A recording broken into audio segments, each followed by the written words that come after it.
Most people see a marriage ending. I see a clean shutdown sequence. She slid the envelope across the kitchen table like she was handing me a receipt. No build-up, no ceremony, divorce papers with the emotional weight of a utility bill. That's when I understood the error code. This wasn't a decision being made, it was a conclusion being documented. The system had already terminated. She was just filing the logs. I didn't argue. Arguments require shared context. We'd stopped running the same processes months ago. I nodded. Signed 2 days later. Then I entered safe mode. Let's look at the logs. The house stayed operational. Same furniture, same walls, photos still mounted like deprecated features no one bothered to remove. But the input-output stopped. No background music. No phone calls bleeding through from other rooms. The ambient noise that signaled inhabited just terminated. At work, I ran minimal processes. Showed up early, left late, responded when queried.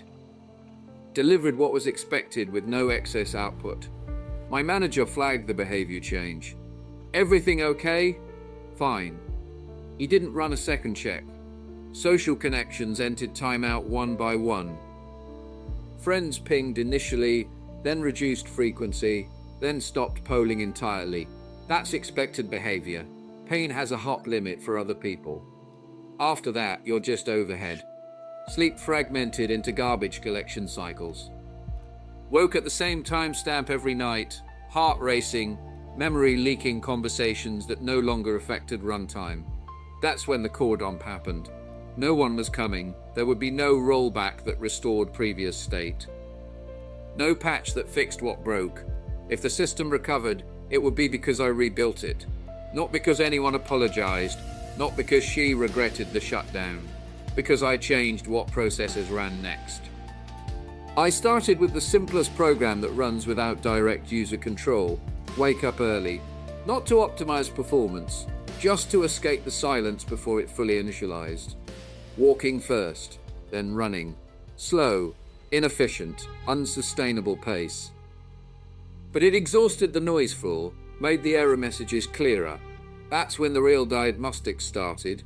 All the times I'd throttled my own throughput to keep someone else comfortable. All the processes I'd deprioritized so her workload felt lighter. All the parts of my stack I deprecated to avoid compatibility errors. There was no motivation spike, just routine. Same wait time, same inputs, same execution loop. I stripped the system down to essential services because complexity had become unbearable. At work, I stopped carrying dead weight, projects that weren't mine, meetings that generated no output, politics that consumed cycles without producing results. I stopped, delivered what mattered, early, zero commentary. My manager assumed I was job hunting. I wasn't. I was just removing the bloat. Outside work, I stopped running escape processes. No distractions, no numbing routines, just clean execution, day after day. 3 months in, an old connection pinged. Pete Richards. We'd worked together years back on a project that failed spectacularly, but somehow became legendary. He'd gone independent 18 months prior. I hadn't thought about him in a year. Coffee? We met at an unfamiliar location. You look different, he said. Do I? Yeah. He didn't elaborate. Heard you and Sarah split. Word propagates. He nodded. You ever think about working for yourself? No. Why not? Never seemed like an option. He slid his card across the table. I've got work. More than I can handle. Need someone who delivers. Call me if you want it.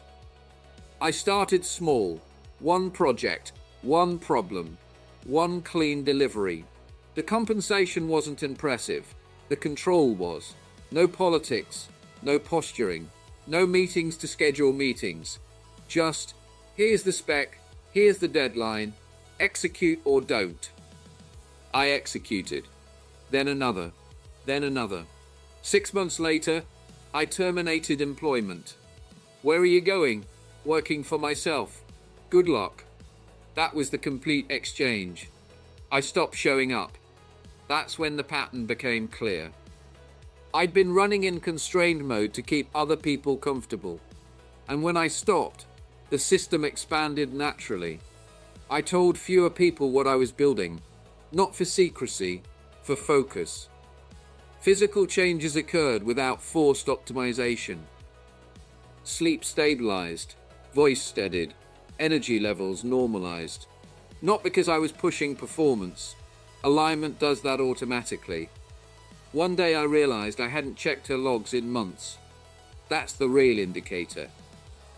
Not when metrics improve, but when the old monitoring tools no longer matter. That's when I acquired the asset.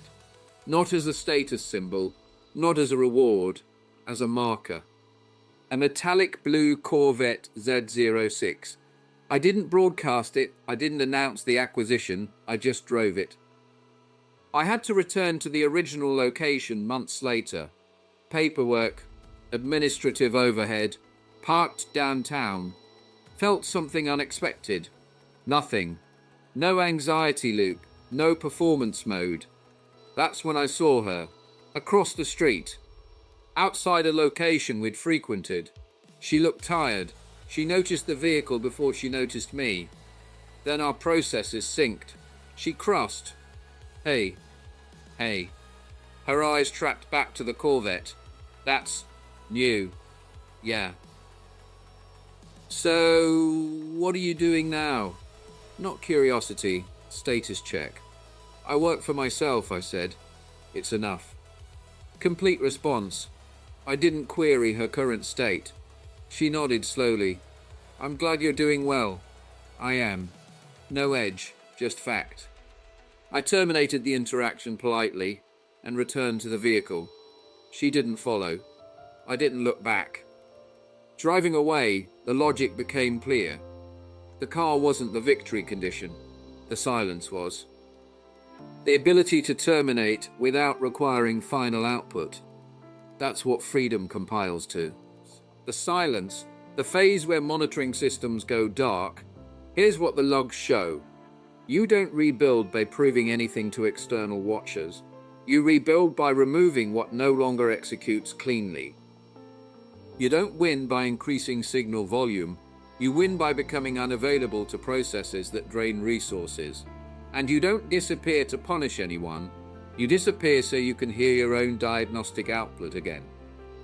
If this failure mode resonates, if you're rebuilding quietly or learning to terminate without ceremony, stay. There's more runtime ahead. Because the strongest system recoveries don't announce themselves. They just boot up one day, completely refactored.